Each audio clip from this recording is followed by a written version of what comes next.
हिंदुस्तान की फौज तैयार है और पाकिस्तान को जवाब देने में सक्षम भी। ये बात तो देश का बच्चा बच्चा जानता है, लेकिन सवाल ये है कि सेना को जवाब देने की मंजूरी सरकार कब देगी।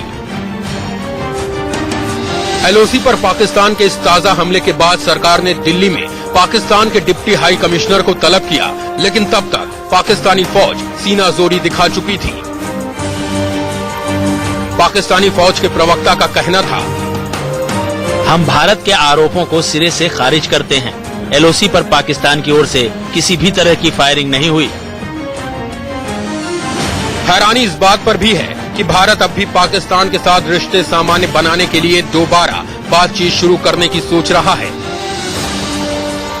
सितंबर में दोनों देशों के बीच गृह और विदेश सचिव स्तर की बातचीत के लिए माहौल बनाया जा रहा है और ये भी उम्मीद जताई जा रही है कि सितंबर में ही यूनाइटेड नेशंस के सम्मेलन में दोनों देशों के प्रधानमंत्रियों की भी मुलाकात हो सकती है।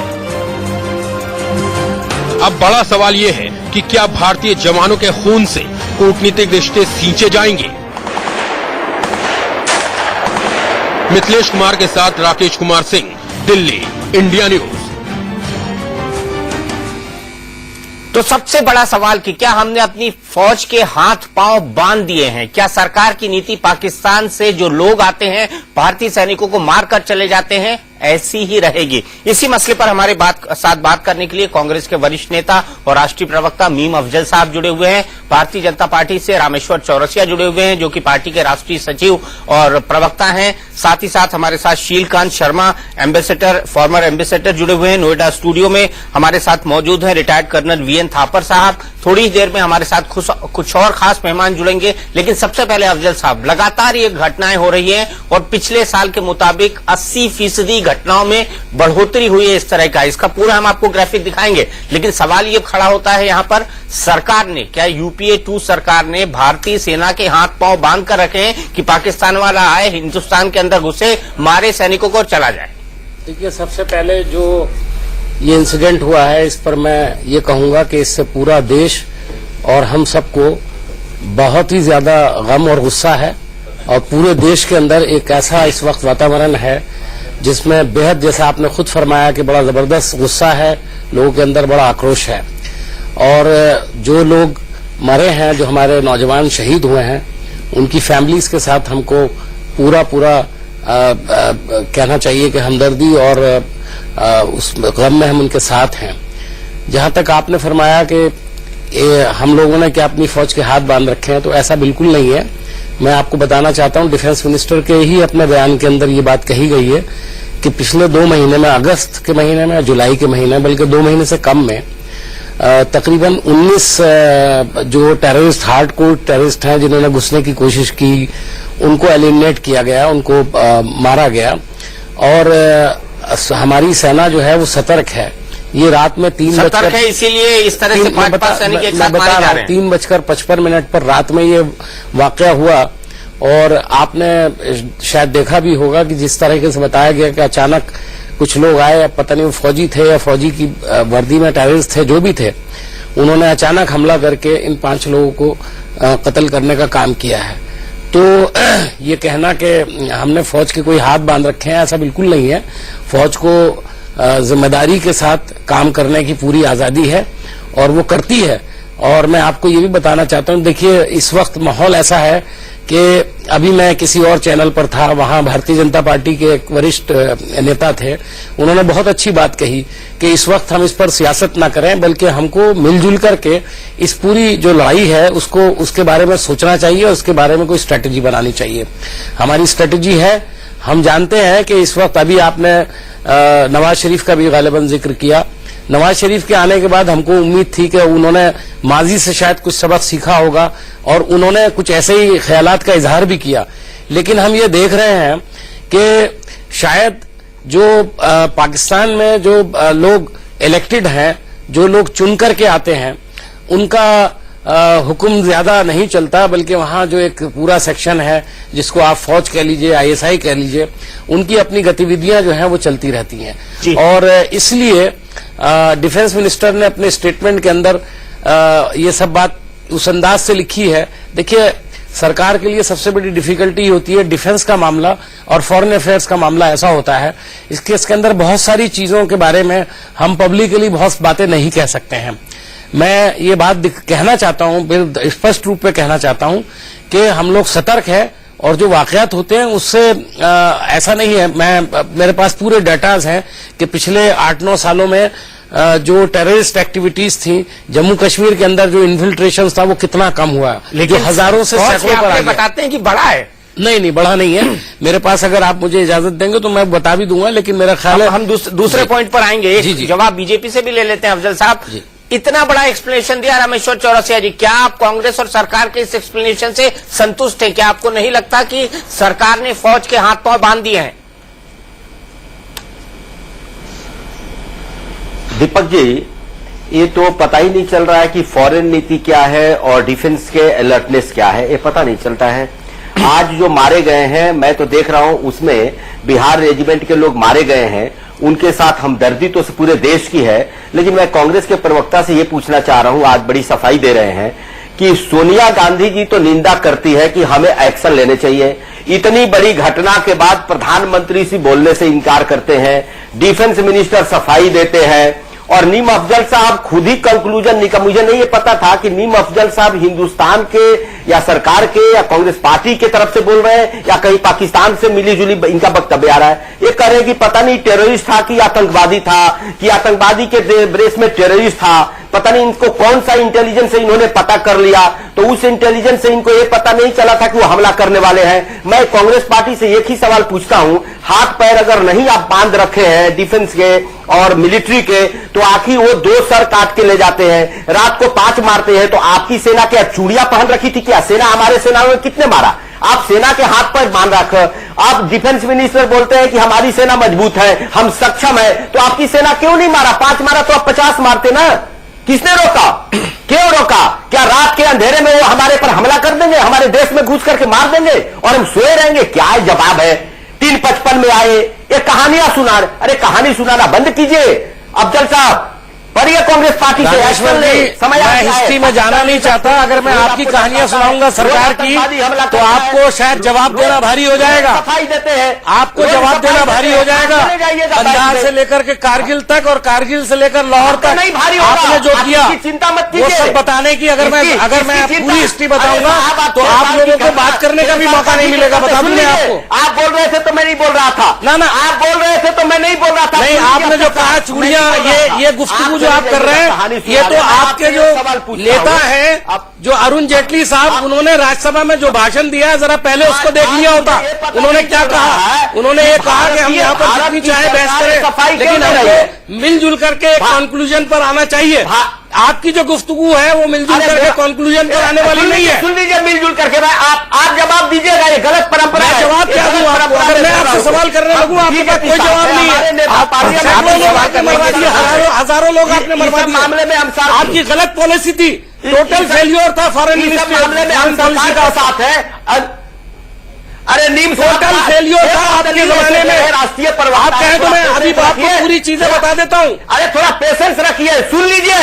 जब मैं खोलने लगूं पेशेंस आप रखिए, सुन आप रखिए पेशेंस। आतंकवादी घटना जब सर उठा रहा था, मैंने आपसे पहले ही आप पोलिटिकलाइज मत कीजिए। आपने रोका।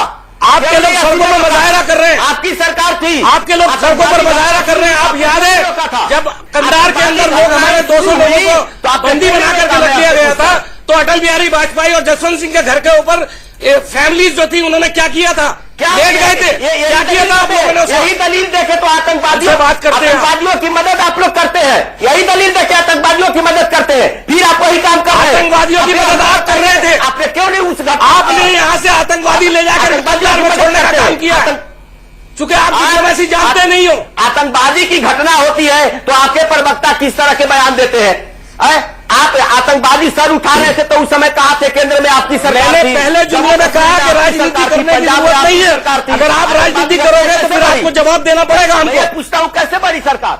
लेकिन रामेश्वर जी, ये सवाल तो वाजिब है, ये सवाल तो वाजिब है। अगर आप नीति का पता नहीं है, इस वक्त पूरे देश के अंदर जो माहौल है, आपको कोई सहानुभूति दिखाना चाहिए, आपको कुछ जख्मों पर भरम लगाना चाहिए, आप एक दूसरे दिखाना चाहिए, आपको कुछ जख्मों पर भरम लगाना चाहिए, आप एक दूसरे को ट्रेडिंग कर रहे हैं, मैं भी कर सकता हूँ नहीं, और इतनी पोल खोलूंगा कि आप में से एक लोग भी बोल नहीं पाएंगे, बता दूंगा आपको मैं। कोई सहानुभूति नहीं है। लेकिन ये सवाल का जवाब तो बनता है कि कंधार आतंकवादी क्यों छोड़कर आए थे जसवंत सिंह जी? अब हमको आतंकवादियों का आपने अपनी गुफ्तगू में कहा, आप जानते हैं मैं हिंदुस्तानी हूँ, आप कह रहे हैं आपकी बात से लगता है कि आप पाकिस्तान की हिमायत कर रहे हैं, किसकी कर रहे हैं? What do you mean? आपको शर्म आनी चाहिए बात कहने से पहले। आप बोलिए। आप क्या समझते हैं मीम अफजल को पाकिस्तानी समझते हैं आप? आपको इसकी निंदा करनी चाहिए। हम निंदा कर रहे हैं, हमारी सैनिकों ने मारा, आप खुद सोनिया गांधी ने सैनिक से पता नहीं। इसको कंडेम किया है, राहुल गांधी जी ने कंडेम किया है, डिफेंस मिनिस्टर ने कंडेम किया है, हमारी एम्बेसी ने जाकर के बाकायदा वहां पर अपना विरोध जताया। और क्या चाहते हैं आप? इतनी बड़ी घटना पे क्या सोनिया गांधी जी? मैं आपसे एक सवाल पूछता हूँ, सोनिया गांधी, आप मुझे इसका हल बताइए। आप मुझे हल बताइए। आप लोग बात करते हैं कि हम लोगों ने चूड़ियां पहन रखी हैं, तो बताइए आप हम क्या करें? बताइए आप, मैं आपसे पूछना चाहता हूं, बताइए क्या करें? अरे भाई चलिए बताइए ना आप मुझको क्या करें? हमला कर दे पाकिस्तान पर? आप क्यों कहे भारतीय जनता पार्टी का हमला करो पाकिस्तान पर? सेना के हाथ पर क्यों बांध रखे आपने? हमने सेना के हाथ नहीं बांधे हैं। मैंने आपको बताया 1 महीना 10 दिन के अंदर 19 टेररिस्ट मारे गए हैं एलओसी के ऊपर। वो कौन थे? आप हमको टेररिस्ट का साथी बता रहे हैं? सुनाते रहिएगा, क्या बात कर रहे हैं आप? मारे जाते रहेंगे, उनका सर काट के ले जाएगा, आप टेररिस्ट मारे गए, यही कहानियां सुनाते रहिएगा इस देश को। तो सेना को जब हाथ पर बांधे हैं तो बॉर्डर पर क्यों रखे? सरकार चलाते हैं तो कहानियां नहीं सुनाया करते हैं, आप कहानियां आप बनाते हो, भारतीय जनता पार्टी के लोग। लेकिन कहानियां आप बनाते हो। लेकिन इस बीच पाकिस्तान का पर्सपेक्टिव सुन लेते हैं। मोहसिन रजा साहब जुड़े हुए हैं हमारे साथ। मोहसिन रजा साहब, सबको पता है कि एक सीरियस टॉक भारत और पाकिस्तान के बीच यूएनजीए की साइडलाइंस पर हो सकती है नवाज शरीफ और मनमोहन सिंह के साथ। तो क्या एक बार फिर नवाज शरीफ को आईएसआई और आर्मी की तरफ से सैबोटेज करने की कोशिश है इस तरह की हरकतें? क्योंकि ये कहा जा रहा है कि लश्कर तोयबा और आर्मी ने मिलकर बॉर्डर अटैक ट्रेनिंग दी के रखी है और बैट नाम का एक ऑर्गेनाइजेशन बना लिया है। क्या ये सच है? देखें, तो आपके मफरूजात है, मैं उसको तो नहीं जानता, लेकिन पाकिस्तान की मुसल्लह अफवाज ने या पाकिस्तान की फौज ने इसकी बिल्कुल सख्ती से तरदीद की है कि पाकिस्तान की फौज किसी किस्म की आज की कार्रवाई में मुलव्विस थी या उनको इसका किसी का इल्म है। पाकिस्तान ने बिल्कुल इससे लातल्की का इजहार किया और इसको पाकिस्तान की बात को दुरुस्त करना चाहिए। और अगर कोई ऐसे अनासर वहां पे हैं जिनका फौज से ताल्लुक नहीं है और वहां पे दहशतगर्द हैं या जो भी अफराद हैं, तो भारत को उनसे खुद निपटना चाहिए, बजाय इसके कि इसका इल्जाम पाकिस्तान की फौज पर लगाया जाए जिसका उनके पास कोई सबूत भी नहीं है और ना कोई पाकिस्तान की फौज भी इसको तस्लीम नहीं कर रही है। तो इनको इस किस्म का कोई ऐसा मसला नहीं उठाना चाहिए जिसके नतीजे में पाकिस्तान और भारत के जो बढ़ते हुए ताल्लुकात हैं वो खराब हों। लेकिन जनाब, ये घटना 80% बढ़ गई है जब से पाकिस्तान में नवाज शरीफ साहब गद्दी पर आए हैं। देखिए, आप भी अपनी तरफ से इसको देखें ना कि आपकी तरफ तो कोई ऐसे एलिमेंट नहीं है जो नवाज शरीफ के आने पे नाखुश हों और वो हालात को साफ करना चाहते हो। हमारी तरफ तो नहीं है मोहसिन रजा साहब, हमारी तरफ नहीं है, आपकी तरफ हो तो बताएं। देखिए, आप तो बिल्कुल ऐसी बात करते हैं कि आप इंडिया के डिफेंस मिनिस्टर हैं। नहीं, आप ऐसे बात करें, आप पाकिस्तान के डिफेंस मिनिस्टर हैं, तो मैंने हमारे और आपकी तरफ बोल दिया। नहीं, मैं ये कह रहा हूं, मैं तो देखें अभी भी ये कहता हूं कि अगर कोई भी ऐसे नासिर हैं जो कि पाकिस्तान और इंडिया के ताल्लुक खराब करना चाहते हैं, तो इसको हमें इसके ऊपर नजर रखनी चाहिए और ऐसे नासिर की हौसला नहीं करनी चाहिए। जबकि पाकिस्तान के वजीर आजम खुद चाहते हैं कि भारत के साथ ताल्लुकात बेहतर हों और वो इस सिलसिले में पेशरफ कर रहे हैं, तो उनकी बात को क्यों नहीं आप संजीदगी से ले रहे और उसके ऊपर क्यों नहीं आप एतमाद कर रहे? एम्बेसडर शर्मा, आपके पास आना चाहूंगा। क्या मोहसिन रजा साहब की बात को फेस वैल्यू पर माना जा सकता है as an foreign diplomacy expert? कि नहीं, इनकी बात बिल्कुल नहीं मानी जा सकती, बिकॉज ये कोई नई बात नहीं है। हमेशा यही होता है, हमेशा घटनाएं होती हैं, हत्याएं होती हैं और ये मना करते हैं और ये मना करने का सिलसिला सालों से चल रहा है।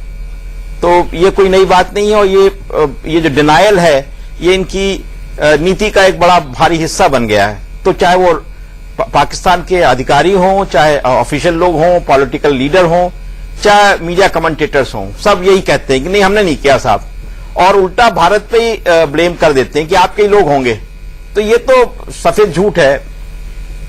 वो पाकिस्तानी शायर एक कह गया साहब कि वो पाकिस्तानी शायर ही है, उसने कहा कि वो किसके हाथ में अपना लहू शिनाख्त करे। तमाम शहर ने पहने हुए हैं दस्ताने, तो ये हुई है, वहां हत्याएं होती हैं, दस्ताने पहन के कहते नहीं हमने कुछ नहीं किया। सवाल यहां पे कमर आगा साहब ये है कि क्या पाकिस्तान की इस एक्सप्लेनेशन को फेस वैल्यू पर लिया जा सकता है, जो मैंने एम्बेसडर शर्मा से पूछा? नहीं, उसको बिल्कुल नहीं लिया जा सकता। एम्बेसडर शर्मा ने बिल्कुल सही कहा कि उनके हमारे यहाँ जब भी इस तरह की कोई घटना होती है उसको वो डिनायल मूड में फौरन आ जाते हैं। वो पहले 26/11 की जो बम्बई में हुआ थी, हत्याएं हुई थी और अटैक हुआ था जिस तरीके से, उसको भी उन्हीं ने डिनाई किया था। जब कसाब पकड़ लिया गया तो उन्हीं ने माना। पहले कसाब को पाकिस्तानी नहीं मान रहे थे, लेकिन कुछ समय के बाद जब इतने सबूत मिले और सब तरीके से हुआ तो बहरहाल उन्हीं ने मांगा। तो ये डिनायल मूड में हमेशा रहते हैं। बात ये नहीं है दीपक साहब, बात ये है कि ये जो डिप्लोमेसी हम लोगों ने शुरू की थी, पाकिस्तान से बातचीत की, अटल बिहारी वाजपेयी जी के समय में शुरू हुई थी और उसी का ये कंटिन्यूएशन है, लगातार वो चलती चली आ रही है। मैं समझता हूँ इसमें वक्त आ गया है कि इसमें थोड़ा सा बदलाव की जरूरत होती है, रिवीजन की जरूरत है, रिव्यू की बहुत सख्त जरूरत है, इसलिए कि ये काम नहीं कर पा रही। हम लोग पिछले 10-15 साल से सिर्फ केवल कॉन्फिडेंस बिल्डिंग मेजर की कोशिश कर रहे हैं और जब भी किसी नतीजे पे पहुंचने लगते हैं तो कभी कारगिल हो जाता है, तो कभी पार्लियामेंट पे अटैक हो जाता है, फिर चलिए हम लोग आगरा जाते हैं, वहां बातचीत होती है, तो फिर बंबई में कुछ अटैक हो जाता है या दूसरे शहरों में, शायद ही कोई शहर बचा हो बड़ा जहां पे हमले न हुए आतंकवादियों की, यहाँ पे या एलओसी के वायलेशन, लगातार सीमा रेखा के वायलेशन हुए, जो कि बहुत सीरियस चीज है। तो इसमें रिव्यू की जरूरत है। मैं समझता हूँ बातचीत को बंद नहीं करना चाहिए, मैं इस बात को मानता हूँ, लेकिन रिव्यू करना चाहिए। रिव्यू करना चाहिए और दूसरी हमें कैरेट और स्टिक की बात करनी चाहिए। एक तरफ बातचीत भी करनी चाहिए तो दूसरे हाथ में डंडा भी होना चाहिए। दूसरे हाथ में डंडा भी होना चाहिए। मैं इस पर आऊंगा क्योंकि मेरे साथ defence expert commodore Ranjit Roy साहब भी जुड़ गए हैं। सेना की क्या मजबूरियां हैं उस पर बात करूंगा, लेकिन एक बार फिर से चलते हैं पाकिस्तान से। मोहसिन रजा साहब, पाकिस्तान के वरिष्ठ और जाने माने पत्रकार हमारे साथ जो जुड़ गए हैं एक बार फिर से। रजा साहब, सीधा सवाल, हमारे दो एक्सपर्ट, एक डिफेंस एक्सपर्ट और एक फॉरेन अफेयर्स के एक्सपर्ट, दोनों ये कह रहे हैं कि डिनायल पाकिस्तान की आदत है, अपनी बात से पलट जाना। क्योंकि जब लाहौर बस हो रही थी तब कारगिल हो रहा था, उसके बाद अटल जी की और कई दौर की बातचीत हो गई प्रधानमंत्री डॉक्टर मनमोहन सिंह की, तब एकाएक हमने देखा कि पाकिस्तान ताज पर अटैक हो गया और बाद में पाकिस्तान को स्वीकारना पड़ा कि हाँ ये जो टेररिस्ट थे ये पाकिस्तानी है, वहां बाकायदा ट्रायल चल रहा है। तो ये तो पुराना इतिहास रहा है पाकिस्तान का। देखिए, पुरानी बातों को छोड़े, अभी जो नई बात है इसके ऊपर आए। माजी में जो कुछ होता रहा, अगर उसके ऊपर आप जाएंगे तो वो काफी तवील बात है और उसके ऊपर काफी बातें हो सकती है। लेकिन अब जो कि पाकिस्तान में हुकूमत आई है, जिसको पाकिस्तान की अवाम ने मैंडेट दिया है, वो इस बात पे यकीन रखती है कि भारत के साथ ताल्लुकात बेहतर होने चाहिए, वो इस जानिब पेशरफ्त भी करना चाहती है। अगर कोई ऐसे एलिमेंट है जो कि इस पाकिस्तान और भारत के दरमियान ताल्लुकात की राह में रुकावट बन रहे हैं, उनके ऊपर नजर रखनी चाहिए और उसकी वजह से पाकिस्तान और भारत के जो 1.5 अरब की आबादी है उसको आपस में तसादम की तरफ नहीं बढ़ना चाहिए, बल्कि उन मामलों को और उन खराबियों को दूर करना चाहिए जिसकी वजह से ये हालात पैदा हो रहे हैं। जहां तक आप कह रहे हैं कि पाकिस्तान डिनाइल मोड में रहता है, पाकिस्तान अभी एक नए सूरत हाल से गुजर रहा है। आपको इल्म है कि पाकिस्तान खुद दहशतगर्दी का शिकार है।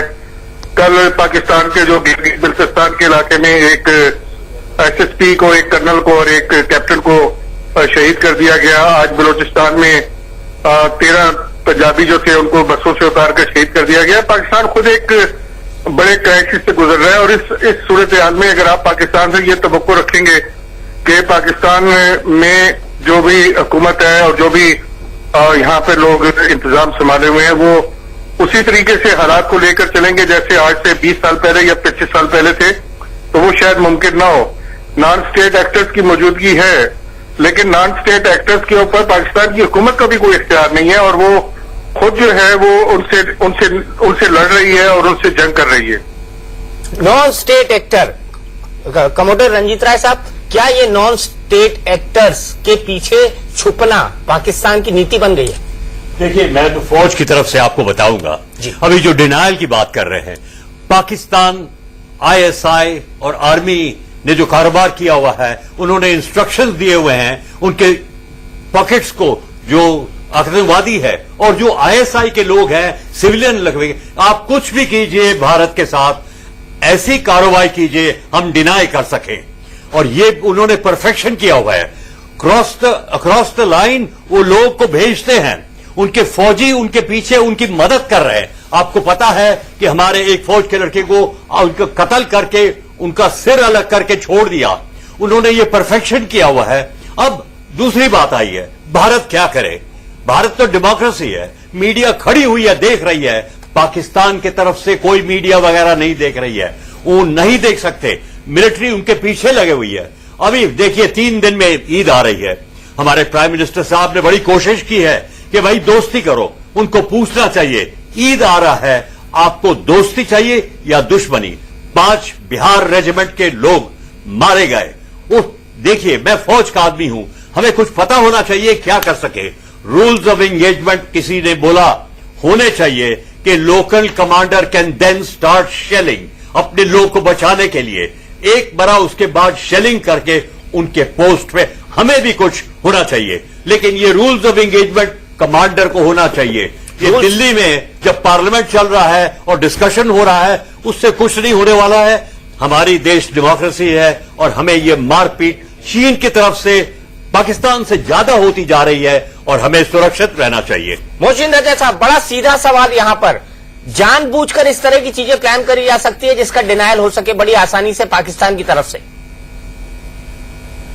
मैं नहीं समझता। मैं समझता हूं कि ये जो साबिक फौजी हैं ये एक अलग स्टेट ऑफ माइंड में रहते हैं और हुकूमतें और फॉरेन पॉलिसी और 2 मुल्कों के दरमियान ताल्लुकात ये फॉरेन ऑफिस का काम है, डिप्लोमेट का काम है, ये पढ़े लिखे लोगों का काम है, ये तजुर्बाकार लोगों का काम है।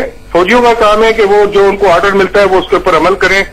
और अगर आप फौजियों से राय लेंगे तो यकीनी तौर पर उनकी राय जो है वो मुख्तलिफ होगी। और जो हमारे लोग जो दोनों मुल्कों के मामलात को समझते हैं, जो खित्ते की सूरत हाल को समझते हैं, जो आलमी सूरत हाल को समझते हैं, उनकी राय इस बारे में मुख्तलिफ होगी। और अगर हमने ये काम फौजियों से लेना है कि वो बैठ के दोनों मुल्कों की तकदीरों का फैसला करें, तो वो कई मरतबा इसका फैसला कर चुके हैं, फैसला नहीं हुआ है। और जिसके नतीजे में दोनों मुल्कों में बदगुमानियां बढ़ी हैं, परेशानियां बढ़ी हैं, टेंशन बढ़ी है, फौजी बजट में इजाफा हुआ है, गुर्बत में इजाफा हुआ है और दोनों मुल्क के दरमियान कशीदगी में इजाफा हुआ है। इसके अलावा कुछ भी नहीं है। अगर आप समझते हैं कि दोनों मुल्कों के दरमियान ताल्लुकात बेहतर होने चाहिए तो इसको डिप्लोमेटिकली पार्लियामेंट्री लेवल पे इस पे बातचीत होनी चाहिए। अगर ये वाकया किसी जानिब से भी हुआ है तो भारत और पाकिस्तान को बैठ के इस पे बात करनी चाहिए और इसके असबाब को जानना चाहिए और इसके जो जिम्मेदार हैं उनको कैफरे किरदार तक पहुंचाना चाहिए। लेकिन इसके साथ साथ हम देखते हैं कि जिस तरीके से आप कहते हैं कि जी स्टेट ऑफ डिनाइल है पाकिस्तान में, पाकिस्तान भी ये समझता है कि पाकिस्तान के जो बलोचिस्तान का सूबा है उसमें भारत की मुदाखलत है और वहां पे जो अलहदगी पसंद जिन्होंने आज 13 पंजाबियों के सर कत्ल किया उनको भारत तरबियत दे रहा है अफगानिस्तान में, उनको पैसा दे रहा है। अगर इन्हीं चीजों पे हम चलते रहेंगे तो ये मसला कहीं खत्म होने वाला नहीं है। वाकई ऐसा लगता है कि अगर इन्हीं हालात पर चलते रहे। लेकिन मीम अफजल साहब जो कि रूलिंग पार्टी के नेशनल स्पोक्स पर्सन है, मोहसिन रजा साहब आपसे एक सवाल पूछना चाहते हैं। जी अफजल साहब। मोहसिन साहब, मैं एक बात आपने बड़ी अच्छी कही कि ये जो दोनों मुल्क की सियासी कुव्वतें हैं या सियासी पार्टियां हैं, जो डेमोक्रेटिक लोग हैं, उनको ये तय करना चाहिए। लेकिन मैं आपकी तवज्जो सिर्फ एक छोटे से अमर की तरफ दिलाना चाहता हूं कि हमारे यहाँ डेमोक्रेसी जरूर है, लेकिन आपने अभी हमारे एक साबिक फौजी अफसर जो बड़े अफसर हैं उन्होंने जो बात कही, इससे आप अंदाजा लगा सकते हैं कि हमारी फौज कितनी डिसिप्लिन है और किस कदर वो एहतियात से काम लेती है। इसलिए गैर जिम्मेदारी की तवक्को नहीं की जा सकती। लेकिन आपके यहाँ फौज हमेशा सियासी पार्टियों से, सियासी निजाम से अलहदा अपनी लाइन बनाकर चलने की आदी रही है। मेरा ख्याल है इस पर आपको गौर करने की जरूरत है। इसलिए कि मैं आपको ये बात कहना चाहता हूं कि इससे हमें जो तकलीफें हुई हैं, हमारे यहाँ भी बहुत सारे वाकयात हैं, इस पर हम कहते रहे हैं कि आपका हाथ है, आप उसको डिनाई करते रहे। लेकिन आप ये देखिए कि आपके यहाँ हजारों लोग मारे जा चुके हैं इसी टेररिज्म के नतीजे में, इसी दहशतगर्दी के नतीजे में। और ये जो एक जमाने में हमारी तरफ जो कुछ होता था, कुछ लोग हंसते थे, आज वहां पर आपके यहाँ हो रहा है। हमें बड़ी तकलीफ है कि बेगुनाह लोग आपकी अपनी टेरिटरी में, आपके अपने मुल्क के अंदर दहशतगर्दी का शिकार हो रहे हैं। और ये सब उन गलत पॉलिसियों का नतीजा है जो डेमोक्रेसी से हट करके, और जो आप कहना चाहिए कि एक मुतलकुल ऐलान, मैं उर्दू में इसलिए इस्तेमाल कर रहा हूं कि बहुत आसानी से आपके यहाँ समझ लेंगे लोग, कि मुतलकुल ऐलानी जो है उसने आपको यहां तक पहुंचाया खुदारा इस पर गौर कीजिए, इससे कोई फायदा पाकिस्तान को नहीं होने वाला। एक मजबूत हिंदुस्तान आपके लिए बहुत अच्छी जमानत है। एक अच्छा पाकिस्तान, मजबूत पाकिस्तान हम लोगों के लिए अच्छी जमानत है। अगर हम लोग एक दूसरे को कमजोर करने वाला है, मैं मुद्दबाना गुजारिश आपसे लोगों से करूंगा कि आपको अपनी पॉलिसियों पर नजरसानी करना चाहिए। मीम अफजल साहब, मैं फिर से चलूंगा मोहसिन रजा साहब के पास, लेकिन लगता है कि आपकी आधी बात सुनते हुए उनका टेलीफोन कट गया है। उनको टेलीफोन मिलाने की कोशिश की जा रही है, लेकिन मैं सीधे रामेश्वर चौरसिया जी के पास चलता हूं। रामेश्वर जी, आपने पाकिस्तान का भी पक्ष सुना, आपने मीम अफजल साहब का भी पक्ष सुना। आपको क्या लगता है कहां पर गलती है, किन चीजों को ठीक किया जाना चाहिए? और वही मीम अफजल साहब आपसे पूछ रहे हैं, क्या ठीक करने की जरूरत है फॉरेन पॉलिसी में? देखिए दीपक जी, पाकिस्तान ने तो खुद माना कि जब पाकिस्तान का उस पर कंट्रोल नहीं है, जब आईएसआई और जो उनके दहशतगर्द लोग हैं, मिलिट्री उनको साथ देती है, मिलिट्री उनको आने देती है और मिलिट्री उनको प्रोत्साहन देती है कि जाओ और मारो, तो पहले तो ये समझिए कि जब आप स्ट्रांग है, जब रिटेलिएट करेंगे तब पाकिस्तान को और दहशतगर्दों को सोचना पड़ेगा। मेरा पहला तो मानना है कि हम क्यों नहीं रिटेलिएट। एक हमारे फौजी अफसर साहब बोल रहे हैं हमारे कमांडर को ये पावर नहीं है। भैया आप फोर्स को तो भेज दियो, डिफेंस करने के लिए उसको पावर नहीं है, तो रिटेलिएट वो क्या करेगा, उसको पावर नहीं है। पहली बात जिस पर मीम अफजल कह रहे हैं कि पूरी पावर है। दूसरा, एक हमारे और एक्सपर्ट साहब ने बोला कि सच्चाई तो यह है कि हमें बात भी करनी चाहिए और हमें उस पर सही ढंग से रिटेलिएट भी करना चाहिए, हमें मजबूती भी दिखानी चाहिए, बात करनी चाहिए। मैं मानता हूं कि दुनिया में इतने 212-15 मुल्क है, 222 मुल्क है, हम सब रिलेशन सुधारते हैं। आप जब बात करते हो पाकिस्तान हरकत करता है, आपको यह सबक देता है कि हम बात भी करते रहेंगे लेकिन आपको हम नीचा भी दिखाते रहेंगे, और इसी के आड़े लेकर के आज चाइना भी घुसते जा रहा है, चाइना वही हरकत करता है। मैं कहता हूं कि आप सॉफ्ट स्टेट मत दिखाओ, आप अब स्ट्रांग विल पावर, देश की जनता उबाल पर है। आज 5 बिहार रेजिमेंट के मारे गए, उस दिन 2 सर खत्म कर गए, इसीलिए पहले तो इंडियन गवर्नमेंट को टाइट होना पड़ेगा। ये बार बार वो मारता है, बात करने जाते हैं, पाकिस्तान सुधरने का नाम नहीं ले रहा है, हम उसको सुधारना चाहते हैं। भैया अगर वो अपने लोगों को नहीं सुधार पा रहा है, टेररिस्ट को नहीं कंट्रोल कर रहा है, तो हम उससे पीड़ित है, आप उसको कंट्रोल करो। पाकिस्तान के तो जिस एक्सपर्ट का बात सुने तो एक तरह से तो सरेंडर कर गए, उस पर हमारा भी बस नहीं है। जब आपका बस नहीं है, आपकी मिलिट्री प्रोत्साहन करती है, मिलिट्री और सरकार में तालमेल नहीं है, आईएसआई और सरकार में तालमेल नहीं है, और आईएसआई और मिलिट्री दहशतगर्दों को छूट दे रखी है, उनको प्रोटेक्शन देती है, उनको इंडिया भेजती है और सरकार डिनायल करती है, ये तो बड़ा अजीब सी बात है। इसीलिए हमारे तरफ से पूरी अपोजिशन साथ है सरकार के, सरकार स्ट्रांग एक्शन ले। और क्यों उनको क्या स्ट्रांग एक्शन ले, ये तो बताइए ना, क्या स्ट्रांग एक्शन ले? वो 5 मारे तो हम मैं वही अभी तो दीपक जी आपके वही चीज मैं बोल रहा हूं, आपके चैनल पे अभी एक्सपर्ट मिलिट्री वालों ने बोला, रिटायर्ड जो हमारे कर्नल है, कि हमें उस स्पॉट पर कमांडर को पावर नहीं है, उसको पावर होनी चाहिए, वो रिटेलिएट करे। वो 5 मार के जा रहे हैं, हमारे कमांडर को पावर होनी चाहिए थी। वो 15 जो आए थे, 20 आए तो उनको मार देते। इसी से मामला सॉल्व होता है। आप वहां सॉफ्ट दिखाएंगे और बातचीत करेंगे, वो आपको मारते रहा, ये कहीं भी डिप्लोमेसी नहीं है। और कहीं भी मैं समझता हूं कि इससे हिंदुस्तान का भला नहीं होना है, हिंदुस्तान की सीमाएं इससे और कमजोर होगी। इसीलिए सरकार को सख्त होना चाहिए, मिलिट्री पावर को भी बढ़ाना चाहिए। और आप देखते हैं डिफेंस बजट में कितने कम खर्च होते हैं, आपको डिफेंस को मजबूत करना चाहिए, क्योंकि पाकिस्तान और चाइना की तरफ से जो खतरे बढ़ रहे हैं वो साधारण खतरे नहीं है। पिछली बार भी चाइना इसी तरह हम हिंदी चीनी भाई भाई करते रहा और घुसपैठ करते रहा, अंत में आक्रमण कर दिया। इसलिए मैं कहता हूं कि भारत को अपनी ताकत का एहसास कराना चाहिए, और वो सही में वो 5 मारे तो उनको पावर होनी चाहिए। हमारी मिलिट्री 25 मारने के लिए सक्षम है। चलिए 25 मारने का पावर होना चाहिए कि नहीं मीम अफजल साहब? सीधा जवाब और छोटा जवाब, क्योंकि मुझे सबके पास जाना है। देखिए मैं इनसे ये कहने से पहले कि मैं 25 मारना चाहिए नहीं, मैं पूछना चाहता हूं कि कारगिल में आपने क्या किया था? आपकी सरकार थी उस वक्त, आपके हाथ किसने बांधे थे? आपने कैसे फौज के हाथ बांध रखे थे? बताइए मुझको। आज हमें जो आप सलाह दे रहे हैं उस सलाह पर आप क्यों नहीं चले? 9 साल आपने सरकार चलाई, हम जीत गए, वो 1 मारा तो हम 20 मारे, उसको तो खदेड़ के हमने दम लिया। कि इसकी तरह की बातें रोकने की हम बात कर रहे हैं, आप बैकग्राउंड में जा रहे हैं। तो मैं आपसे एक सवाल पूछता हूं, आपने टेररिस्ट को स्टार्ट करने होने दिया इस देश में? मैंने तो आपको बताया अभी, 1 महीना 10 दिन के अंदर 19 टेररिस्टों को मारा गया LOC पर।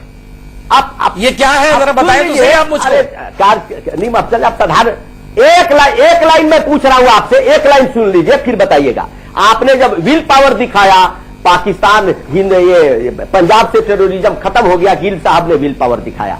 आप टेररिज्म 80 में फंड फैला रहा था, उसको आपने क्यों नहीं रोका? आप फैलने दिए, आप सॉफ्ट स्टेट बनते रहे। इसलिए मैं कहता हूं आज सॉफ्ट स्टेट बनने की जरूरत नहीं है। ये कारगिल और पिछला मत जाइए, ये हम उस समय हमारे साथ पूरा देश था, अपोजिशन हमारे साथ था। ये सरकार अपोजिशन की बात नहीं होती है। हम कहते हैं कि आप भी चाहते हैं अपोजिशन हमारे साथ हो, दो का सरकार, आप सड़कों पर मुजाहरा न करें, जाकर के पाकिस्तान की सरहद पर मुजाहरा करना चाहिए आपको। चलिए बहस को आगे बढ़ाते हैं। हमारे साथ तो रिटायर्ड क्या कर्नल आपकी वीएन आरती थापर साहब उतारे? थापर साहब, मिनिस्टर बयान दे सबसे और बड़ा आप सवाल बयान उठता दे है कि पता कि नहीं वो इस तरह के मिलिट्री जो का कॉवर्ड कितना अटैक होते हम आपकी हैं, आरती इस तरह उतारे। के जो पीठ पीछे से कार्रवाई होती है, उसका जवाब सेना को किस तरीके से देना चाहिए? मैं फिर कमांडर रॉय साहब के पास चलूंगा। देखिए, मैं एक फौजी अफसर रहा हूं और आप खुद शहीद और वीएन मैं थापर एक फौजी पिता हूं जिसने अपना बेटा कारगिल खोया की है। जंग में खोया है। ठीक है, और मैं जंग को अच्छी तरह से समझता हूं। मेरे ख्याल से मैं आपसे इत्तेफाक रखता हूं कि फ्रीडम ऑफ एक्शन नहीं दिया गया हुआ। अगर फ्रीडम ऑफ एक्शन दिया होता, रात के अंदर अंदर ही उनको जवाब दे दिया गया होता। किसी न किसी लोकल एक्शन के साथ उनको जवाब दे दिया गया होता। चाहे आप पार्लियामेंट में डिस्कशन कर लीजिए, चाहे आप टॉक शोज कर लीजिए इस तरह से जैसे हम कर रहे हैं, उसका उनके ऊपर कोई असर नहीं होने वाला। मिलिट्री एक्टिविटी का मिलिट्री जवाब ही होना चाहिए, पहली बात। दूसरी बात है, मैं एक जैसे मैंने बताया प्रोफेशनल फौजी होने की वजह से कभी भी नहीं चाहता कि युद्ध हो। सबसे बुरी चीज है युद्ध। लेकिन इस आर्गुमेंट की जो देश युद्ध के लिए तैयार नहीं है उसको शांति नहीं मिल सकती, जिस तरह की हमारे साथ हो रहा है। और हमने देखा है कि बदनसीबी से सरकार हमारे डिफेंस सेक्टर को बहुत बुरी तरह से निगलेक्ट कर रही है। ना तो इक्विपमेंट है, ना ही उनको हौसला देने का कोई कार्रवाई की जा रही है। जहां चाहे चाइना कर ले, चाहे पाकिस्तान कर ले, हम उनका जवाब देने में तभी सक्षम होंगे जब हमारे पास ताकत होगी और जब हमारे को फ्रीडम ऑफ एक्शन मिलेगा। ये कहना कि हमारे को फ्रीडम ऑफ एक्शन है वहां पर गलत है। फ्रीडम ऑफ एक्शन नहीं है, ये बड़ा पॉइंट है जो कमोडोर राय साहब ने भी उठाया है, कर्नल थापर ने भी उठाया है। लेकिन फिर से एक बार पाकिस्तान चलते हैं। सज्जाद अनवर साहब वरिष्ठ पत्रकार हमारे साथ जुड़ गए हैं। सज्जाद अनवर साहब, क्यों पाकिस्तान इसको डिनाई कर रहा है, जबकि सबको पता है कि लश्कर ए तोयबा और पाकिस्तान की आर्मी मिली हुई है और बाकायदा इन्फिल्ट्रेशन की कोशिशें हो रही हैं, और इस हकीकत को पाकिस्तान की सेना, पाकिस्तान का प्रशासन और पाकिस्तान के पत्रकार भी अच्छी तरह से जानते हैं। नहीं, दीपक जी, गालबन आप दीपक जी बात कर रहे हैं। असल बात यह है कि जैसे आप इंडिया से बैठ के इसको देख रहे हैं, इस सारे मामले को, ऐसे ही हम लोग पाकिस्तान से बैठ के, लाहौर से बैठ के इस मामले को देख रहे हैं। आप तक जो भी सच्चाई पहुंची है वो आपकी आर्मर्ड फोर्सेस की सोर्सेस से पहुंची है, या वो डेड बॉडीज हैं जो आप दिखा रहे हैं अभी यहाँ पे। क्योंकि जो कंट्रोल लाइन है, खास तौर पे कंट्रोल लाइन और जिस तरह का वो एरिया है, वहां पे हमारा इंडिपेंडेंट मीडिया जो है वो तकरीबन वो 8-10 घंटे के बाद ही पहुंचता है दोनों तरफ ना। तो आप भी रिलाय आपको करना पड़ता है अपनी फोर्सेस पर के वो जैसे कहते हैं उनके स्पोक्समैन या जो कहानी वो बताते हैं। तो जो कहानी हमारी तरफ है वो ये है कि पिछले कुछ दिनों से इंडिया की तरफ से भी हमारे कुछ जो सिटीजन थे, सिविलियंस थे, उनको मारा गया है कंट्रोल लाइन पे, लाइन ऑफ कंट्रोल पे। तो अभी हमारी जो सेना है या हमारी जो आर्मी है, उसके जो स्पोक्समैन है, उन्होंने डिनाई कर दिया ये वाकया, जब से आप लोगों की तरफ से ये प्रोजेक्शंस इंडिया की तरफ से आ रही हैं सारी। तो अब देखना ये पड़ेगा कि आखिर कैसे ये डिसाइड हो कि ये जो वाकया हुआ है या हादसा हुआ है उसकी असल रियलिटी तक पहुंचा जा सके। तो दोनों मुल्कों को डिप्लोमेटिकली इस पे काम करने की जरूरत है, जो मेरा ख्याल है। एम्बेसडर शर्मा, क्या ये ऐसी समस्या है, क्योंकि डिप्लोमेसी को बहुत अच्छी तरह पता है पाकिस्तान के साथ क्या प्रॉब्लम है। हम ट्रैक 1, ट्रैक 2, ट्रैक 3 और टॉप लेवल की कई बातचीत पिछले 2 दशकों के दौरान करते रहे, लेकिन हालात सबको पता है। क्या ये इतना आसान है जितना अनवर साहब बता रहे हैं? नहीं साहब, ये भी एक भुलावा ये देते हैं बार बार। अब आपने देखिए, पहले तो डिनाई करते हैं, फिर कहते हैं प्रूफ लाओ, फिर आप प्रूफ देते हैं तो प्रूफ को रिजेक्ट कर देते हैं कि नहीं ये तो आपका बनाया हुआ है। 26/11 को देखिए कितना पहले मना करते रहे, फिर प्रूफ दिया, फिर कहते नहीं बातचीत करेंगे तो बातचीत की। अब 5 साल हो गए, कुछ नहीं हो रहा, ना अदालत बैठ रही ना कुछ। वो 2010 में जब गृह मंत्रियों की बातचीत हुई थी तब उन्होंने कहा था वॉइस सैंपल भेजेंगे। आज 2013 है, नहीं आए वॉइस सैंपल्स। तो ये तो इनका पूरा प्रोटेक्शन है। अब उसके बाद आप कहते हैं 5 साल बाद कहते हैं भूल जाओ, तो कितनी चीजें भूल जाओ, मतलब उसका कुछ हुआ ही नहीं है 26/11 का, और आप भूल जाओ उसको, माजी की बात ना करो। तो ये तो फिर हो गया, मेट गए, अब फिर चले आए। ये क्या तरीका है डिप्लोमेसी का? इस तरह से डिप्लोमेसी पे टेंशन इतना ज्यादा है, और वो डिप्लोमेसी जो है वो सबसे ज्यादा अपने देश में उत्तरदायी होती है। जो जनरोष आज भारत में है उसको भारत का डिप्लोमेट कैसे जवाब देगा? सोचने की बात। मीम अफजल साहब, आपसे एक सवाल पूछूंगा कमोडोर रॉय साहब की तरफ से और कर्नल थापर साहब के पास तरफ से भी, कि रूल्स ऑफ एंगेजमेंट आखिर सेना के पास क्यों नहीं है? अगर हमारे 5 फौजियों को मारा गया तो क्या क्रॉस फायर नहीं हो सकता था, क्या कवर फायर नहीं हो सकता था, या उन लोगों को ढूंढने की कोशिश नहीं की जा सकती थी? क्योंकि 5 सैनिक अकेले तो गश्त दे नहीं रहे होंगे उस चौकी तक। नहीं, आपकी बात बिल्कुल सही है, और मैं समझता हूं कि जो इन्होंने अभी तवज्जो दिलाई है, मेरी नॉलेज में तो कम से कम नहीं है ये बात कि रूल्स ऑफ एंगेजमेंट क्या होते हैं। जाहिर है कि हम लोग शहरी हैं और फौज किस तरह काम करती है उसका मुझे कोई आइडिया नहीं है, लेकिन मैं इस बात से बिल्कुल इत्तेफाक करता हूं कि हमारी सेना के पास इतनी ताकत तो जरूर होनी चाहिए कि अगर कोई अचानक अटैक हो तो उसका जवाब पूरी तरीके से देना चाहिए, पूरी तरीके से देना चाहिए। कमोडोर रॉय साहब, आपको क्या लगता है एज ए डिफेंस एक्सपर्ट, किस तरह की फ्रीडम इन मामलों में सेना को होनी चाहिए, और वो फ्रीडम हमें क्यों नहीं मिलती? क्योंकि देश की जनता भी इस सवाल का जवाब जानना चाहती है कि अगर हम पर हमला हुआ है तो हमने जवाबी हमला क्यों नहीं किया। बिल्कुल ठीक बोला आपने, एक लफ्ज इस्तेमाल, कवर फायर। हमारी डिप्लोमेसी भी आनी चाहिए, उनको बताना चाहिए कि we are not going to cross our line of control. की आर्मी बड़ी, पाकिस्तान की आर्मी बड़ी तगड़ी है, उनको हर एक चीज पता है लाइन ऑफ कंट्रोल पे क्या हो रहा है। वो बुद्धू नहीं है, अफगानिस्तान में लड़ाई कर रहे हैं, ड्रोन्स का सामना कर रहे हैं, अमेरिका के साथ उन्होंने सामना किया है। और आप माहौल देखिए, चीन, हमारी, मैं सच बोलता हूं, हमारी बॉर्डर मैनेजमेंट भी कम है, कहीं जगह बीएसएफ है। मैं नेवी का हूं लेकिन मुझे पता है क्योंकि मैं खुफी डिपार्टमेंट में काम किया है 7 साल। इंटेलिजेंस काम कीजिए तो आप आर्मी नेवी एयरफोर्स नहीं है, आपको पता हो रहा है क्या हो रहा है। कहीं जगह बीएसएफ है, उधर आईटीबीपी है, होम मिनिस्ट्री कुछ काम कर रही है, मिनिस्ट्री ऑफ डिफेंस कुछ काम कर रही है। और मैं बड़ा खुश हूं कि एक पॉलिटिशियन ने पता है कि मुझे रूल्स ऑफ एंगेजमेंट कुछ नहीं पता। रूल्स ऑफ एंगेजमेंट वो होते हैं साहब, और पाकिस्तान को भी सुनना चाहिए, उनको सुनना चाहिए कि अगर जो हमारे कमांडर को रूल्स ऑफ एंगेजमेंट थे, हम लाइन नहीं क्रॉस करें, हमारे लोग मर गए, मारामारी चल रही है, टीवी वाले भी पहुंच जाते हैं दिन को, रिपोर्ट करते हैं, और हम क्या कर रहे हैं? At that time there has to be cover fire. उनका एक पोस्ट गिरना चाहिए ताकि उनको भी चले। और हमारे फौज का mural of the Bihar regiment के मर रहे हैं, सिर कटा है, 20 आदमी, हमारे मछुआरी 20 उन्होंने पकड़े हैं। तो ये माहौल, पाकिस्तान तालिबान से बात कर रहा है, पाकिस्तान की आंख अफगानिस्तान पे ऊपर है, प्रेशर भारत पे आएगा। चीन भी देखो हमें प्रेशर देखे, तो हमें बैठ के बॉर्डर मैनेजमेंट और टेक्नोलॉजी, ड्रोन लाने चाहिए, टेक्नोलॉजी लाने चाहिए। जापान ने कल रोबो लगा दिए हैं, रोबोज हमारे बॉर्डर पे होने चाहिए। बैठ के हमको सोचना पड़ेगा, technology and rules of engagement, और पाकिस्तान को बताइए ये हमारे न्यू रूल्स ऑफ एंगेजमेंट है। थोड़ा डरना चाहिए पाकिस्तान को, थोड़ा डरना चाहिए, लेकिन वो डर बचा नहीं है, क्योंकि पाकिस्तान की फॉरेन पॉलिसी और पाकिस्तान की डिफेंस पॉलिसी दोनों ये है कि पीठ के पीछे छुपकर वार करो और बाद में अपने इस वार से पूरी तरह से बच जाओ, जो आज तक पाकिस्तान करता रहा है। सीधे चलूंगा प्रोफेसर स्वर्ण सिंह के पास, जो कि इंटरनल स्टडीज जेएनयू के प्रोफेसर हैं। सिंह सर, आपसे मेरा सीधा सवाल है, क्या ये वक्त आ गया है, 1.5 दशक से ट्रैक 1 ट्रैक 2 हम करते आ रहे हैं, ये वक्त आ गया है कि हम पाकिस्तान से जिस तरह बातचीत कर रहे हैं, जिस तरह के कॉन्फिडेंस बिल्डिंग मेजर्स कर रहे हैं, उस पर रिथिंक करें?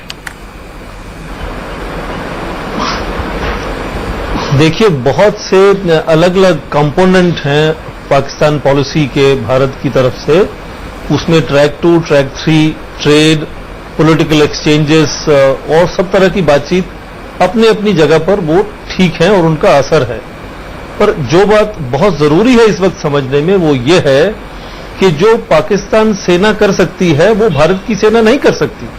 पाकिस्तान सेना जो है वो आतंकवादियों का इस्तेमाल करती है अपने ऑब्जेक्टिव्स को हासिल करने के लिए। भारत की सेना वो नहीं कर सकती। वहां के राजनेताओं की बात कभी कभी सेना नहीं सुनती, और अक्सर होता है कि जब भी नवाज शरीफ पावर में आते हैं तो भारत से दोस्ताना संबंध बनाना चाहते हैं, और सेना उस वक्त कुछ बहुत ही अलग कर रही होती है। भारत की सेना ऐसा नहीं कर सकती। भारत की सेना को अपने जो पॉलिटिकल रिप्रेजेंटेटिव्स हैं उनकी बात माननी पड़ेगी, और हमारा सिविल मिलिट्री रिलेशंस बहुत अलग है। तो ये सोचना कि 5 मारे और 25 मारे हम उनके बदले में, ये टिट फॉर टैट पॉलिसी यहां नहीं चलेगी, क्योंकि दोनों देशों की सेनाओं का, उनकी परंपरा, उनका सिविल मिलिट्री रिलेशंस, उनकी जो ताकतें हैं वो बहुत अलग हैं। ये अलग होने को समझते हुए तय करना होगा कि हमारा इसका जवाब कब होगा, कैसे होगा, किस वक्त होगा, कौन जवाब देगा। और कई बार ये चीजें खुलकर पब्लिक में कहना ना पॉसिबल है ना जरूरी है। ना पॉसिबल है ना जरूरी है। इसलिए हमारा कर्नल थापर साहब यहाँ कुछ जोड़ना चाहते हैं, माफ कीजिएगा कर्नल थापर साहब। देखिए जी, क्या जो कह रहे हैं स्वर्ण सिंह साहब, प्रोफेसर स्वर्ण सिंह, वो व्यवहारिक है? वो ठीक है, क्योंकि प्रॉक्सी के लिए उनको एक बड़ा अच्छा मोहरा मिल गया है पाकिस्तान को। उसकी आड़ में ये सब कार्रवाई की जाती है। जब चिप्स डाउन हो जाते हैं तब वो कहते हैं हमारी सेना ने कुछ नहीं किया, इन्होंने किया। मेरा कहने का मेरी राय ये है कि जो इसकी कीमत है, जो कॉस्ट है इस तरह के एक्शन की, इतनी बढ़ा दी जाए कि वो कभी भी हौसला न कर सके इस तरह का काम करने के लिए। कभी भी हो तो वो हम नहीं कर रहे हैं। हम सिर्फ लिप सर्विस कर रहे हैं। यहां बैठ के डिस्कशन कर लेते हैं, पार्लियामेंट में कर लेते हैं, नारेबाजी कर लेते हैं, उससे ये नहीं होने वाला। साथ ही मैं एक और पॉइंट कहना चाहता हूं कि हमारे साथ बैठे हुए हैं दोनों नेशनल पार्टीज के लीडर, मेहरबानी करके इस देश की इतिहास को आपस में ना बांट दें। मुझे बड़ा दुख है कि कारगिल का वॉर जो है वो एक पार्टी ने ले लिया, ये तो हमारा वॉर है, और 71 का वॉर है वो दूसरी पार्टी ने ले लिया। इससे सेना के मनोबल पर बहुत ज्यादा असर पड़ता है। मैं रामेश्वर जी के पास जाऊं और अफजल साहब के पास क्लोजिंग कमेंट के लिए। सर आपके पास आगा साहब। देखिए, बहुत से तरीके हैं पाकिस्तान की आर्मी को जीतने से डील करने के लिए। हम लोग हमेशा डायरेक्ट बात करते हैं वहां की सरकार से और प्रेशर डालने की कोशिश करते हैं। बॉर्डर मैनेजमेंट की भी अभी बात हो रही थी, वो सब करते हैं। मैं समझता हूँ इसके अलावा और भी है। एक सबसे बड़ी बात यह कि जो मेन कल्प्रिट है इस पूरे उसमें देखा जाए तो पाकिस्तान की आर्मी है। कोई ऐसा स्टेप नहीं लिया गया उसको रोकने के लिए। वो कई स्टेप हो सकते हैं, उसमें से एक मैं केवल इस वक्त बात करना चाहता हूँ, वो ये है कि पाकिस्तान की आर्मी केवल हिंदुस्तान को ही नहीं परेशान कर रही। बगल में उसके जो दूसरा देश है अफगानिस्तान, वहां पे तो उसने बिल्कुल उसको तबाह बर्बाद कर दिया उस देश को, और फिर दोबारा से वहां पे अंदर जाने की कोशिश कर रही है। पाकिस्तान की आर्मी को इस वक्त मैं समझता हूँ कि ये सही टाइम है कि उसको वॉच लिस्ट पर कम से कम डाल देना चाहिए। अगर प्रतिबंध नहीं लगा रही है अंतर्राष्ट्रीय कम्युनिटी, तो कम से कम अफगानिस्तान को बचाने के लिए, चलिए हमको छोड़ दें, अफगानिस्तान को बचाने के लिए कम से कम उसके ऊपर वॉच लिस्ट पर डाल वॉच लिस्ट पे बात। और ये एक होना चाहिए। दूसरी बात ये है कि यूरोपियन कम्युनिटी को भी कुछ इस पे डील करना चाहिए। और मैं समझता हूँ ये ऐसा मौका है हमको इंटरनेशनल लेवल पे डिप्लोमेटिक, कम से कम इंडियन डिप्लोमेट्स को या फॉरेन मिनिस्ट्री को इस चीज को बहुत सीरियसली सोचना चाहिए। एम्बेसडर शर्मा, बहुत कम वक्त है मेरे पास, 30 सेकंड। अंतर्राष्ट्रीय मामला है ही नहीं ये भारत और पाकिस्तान के बीच में द्विपक्षीय मामला है। इसको आपस में समझाना चाहिए। ये पाकिस्तान के साथ अंतर्राष्ट्रीय कमेटी कुछ नहीं करेगी। मैं ये नहीं कह रहा हूँ, पर मैं दूसरी बात, ये द्विपक्षीय मैं भी जानता हूँ हिंदुस्तान पाकिस्तान का, लेकिन पाकिस्तान की सेना के ऊपर, पाकिस्तान की सेना अंदर अपने मुल्क के अंदर डेमोक्रेसी नहीं आने देती, बगल में अफगानिस्तान को तबाह बर्बाद कर रही है, क्षेत्रीय पूरी सभी क्षेत्र के देश जो है परेशान हैं, तो वो ग्लोबल हो रहा है। मैं एम्बेसडर शर्मा, मैं आपको यहाँ रोकूंगा क्योंकि मुझे एक क्लोजिंग कमेंट के लिए रामेश्वर जी के पास जाना पड़ेगा और फिर अफजल साहब के पास। रामेश्वर जी, बहुत क्लोजिंग कमेंट 30 सेकंड में। दीपक जी, मैं तो पहले जानकारी चाहता था थापर साहब से, अब तो आप क्लोजिंग ले रहे हैं। थापर साहब ने सही बोला, अगर उस समय 5 हमारे मारे गए तो वहां 5 तो नहीं होंगे और भी सैनिक होंगे। अगर हमें परमिशन होता, उधर से उसके पाकिस्तान हमें मार रही है तो हम भी क्रॉस फायर करते तो उसके भी मारे जाते, ऑन द स्पॉट एक्शन होता। अगर पाकिस्तान डिनाई करता है टेररिस्ट है तो क्या टेररिस्ट को हम नहीं मारेंगे, वो हम पर फायर करेगा, हम नहीं मारेंगे? ये बात हमें समझ में नहीं आती। आखिर इसकी परमिशन क्यों नहीं है, ये भी बात नहीं समझ में आती। और ये भी बात तय है कि इंडियन बजट का आधे से अधिक पैसे हर साल खर्च नहीं होते। आखिर पता नहीं चलता है कि डिफेंस इक्विपमेंट क्यों नहीं लिए जा रहे हैं, हम मजबूत देश की तरह क्यों नहीं व्यवहार कर जाते हैं। और थापर साहब एक बार और मैं आपको कहूंगा, ये हमारी परंपरा नहीं, हम कभी कारगिल शुरू नहीं करते, हम तो 1971 आप कहे हम मेंशन कभी नहीं करते। ये कांग्रेस के प्रवक्ताओं की एक आदत बन गई, हम कारगिल युद्ध जीते हैं तो वो समझते हैं कि अटल जी और हमारी सरकार थी। अरे सब सारा युद्ध सेना लड़ती, हम बखूबी जानते हैं कारगिल युद्ध के समय कांग्रेस हमारे साथ थी, इन प्रवक्ताओं को समझना चाहिए। और 71 के समय बीजेपी भी कांग्रेस के साथ थी, ये देश का मामला है, इसलिए हम इसको सही हमारी बस है कि हमें अपने सेनाओं को हमें अपने सेना को सही, आपने थापर साहब फरमाया, पावर होनी चाहिए। अगर उधर देखिए हिंदुस्तान में रामेश्वर जी आपको यही रोकना पड़ेगा, आपने अपना पॉइंट रख दिया। अफजल साहब, रामेश्वर जी को मैं यही कहूंगा और आप सबसे भी ये कहूंगा कि इन्होंने बड़ी अच्छी बात की कि जब कारगिल हुआ तो हम इनके साथ खड़े हुए थे। आज अगर ये वाकया हुआ है तो मैं भारतीय जनता पार्टी के लोगों से कहूंगा कि हमारे साथ खड़े हो, सड़कों पर आकर के मुजाहरा करने का काम न करें। चलिए, आप तमाम मेहमानों का बहुत बहुत शुक्रिया, आप आए यहाँ पर बात की।